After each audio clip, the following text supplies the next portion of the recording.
Hello, and welcome to this mini gem on a focused assessment following a fall on the ward. I'm Dr. Peter Brock. Now, we've chosen this topic because we've been approached by junior doctors who have said to us that they've been asked to see patients after a fall and haven't been clear about what assessments they should make. So hopefully by the end of this presentation, you'll be able to describe the steps involved in assessing a patient after a fall and identify the patients that need immediate investigation and treatment. Now, clearly, this is a common scenario and an assessment often performed by the most junior member of the medical team. But if you think in A&E how many different pathologies and patients present with their presenting complaint as a fall and how much pathology can come from that, it's clearly something that can result in serious morbidity. So how do you initially approach the patient? Well, consider it like a mini trauma and follow an ABCD pathway. Now, because it's a mini trauma, you've also got to consider the patient's C-spine, but you can be practical with who you assess for this. If they've got a head injury with pain, paresthesia, or an immediate fall in their GCS, then you need to consider that they could have sustained a C-spine injury. If this is the case, immobilize them, palpate their C-spine, and if you have any concerns, order an X-ray, keep them immobilized, and ask for help if you feel you need it. In terms of the rest of the assessment, don't neglect your breathing and circulation investigations and examination, because it's there where you might pick up the underlying pathology that's actually caused this fall. And finally, when it comes on to assessing their disability, try to record the eye, voice, and motor parts of the GCS separately, so it's easier for someone to interpret if these have changed when they come to reassess the patient later on. Obviously, you're going to talk to the patient themselves and take a bit of a history. Your main focus on the history needs to be for red flag symptoms of a serious head injury. For example, loss of consciousness, amnesia, vomiting, and any new focal neurology. It's also worth talking to the patient about the nature of the fall and how they felt beforehand, including any pre-syncopal symptoms or any chest pain and palpitations. That's because this might guide you towards what immediate investigations you can do and what immediate treatment you can start. You're also going to want to speak to your staff on the ward. They may have witnessed the fall itself, and once again, they may be able to pick up on those red flag signs for you. They might have seen some loss of consciousness, noticed some amnesia or vomiting, or picked up on some new focal neurology itself. In addition, you're going to want to take a look at the medical notes and the patient's drug history, because this might give you a clue as to what's contributing towards the fall itself. With all this in mind, you can then commit to some further examination of the patient. You should all be familiar with the neurological exam, but you're also going to want to take a close look at their head if you fear they have sustained a head injury. In particular, look for bruising behind the ears and around the eyes, and any fluid or blood that's leaking from the nose. You're also going to want to consider have they injured any of the bones in their body.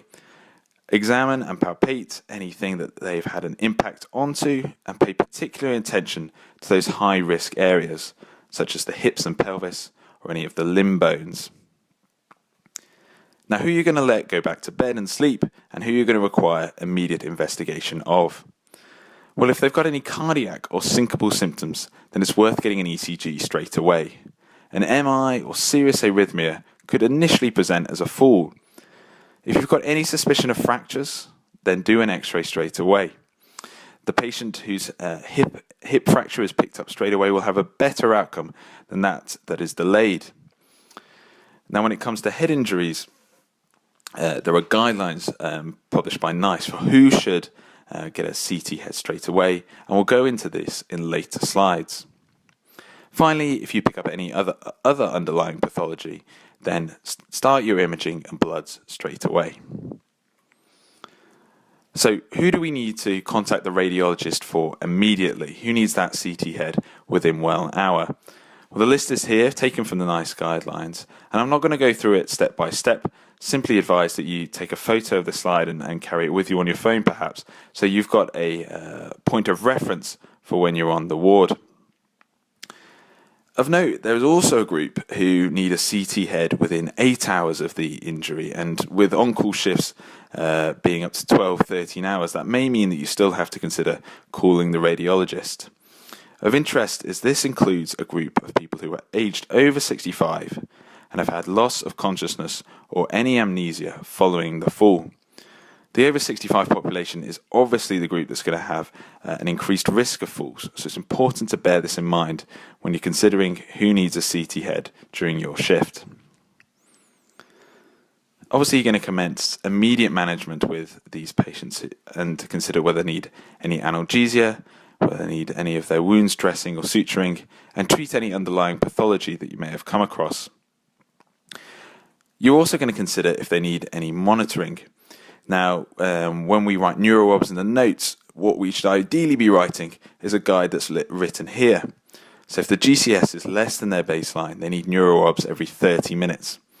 And then once the GCS is at the baseline, it should be done half hourly for 2 hours, then 1 hourly for 4 hours, then 2 hourly thereafter.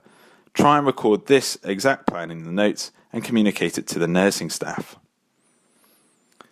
Speaking of medical records, try and record as much as you can about the fall and the nature of the fall when you're assessing the patient. That way that the patient's regular doctors will have a better chance of preventing these falls happening in the future and dealing with the consequences. In particular, you need to communicate your plan with the nursing staff. So what should be our takeaway points from the session today? Well, follow your ABCD as part of your initial assessment of the patient. Try and record the fall's history, even at night, and the cardiac symptoms, fractures, and head injuries may require immediate investigation. Hopefully, you now feel comfortable describing the steps involved in assessing a patient after a fall, and you can identify those patients that may need immediate investigation and treatment. If you want to read around this subject a little bit, then the NICE guidelines for head injury are particularly useful for those who may consider doing a CT head-on. And if you want to get an idea of what steps can be taken and what the evidence base is behind this to prevent further falls, then check out either these NICE guidelines or some information from the Cochrane Library. Thank you very much for listening.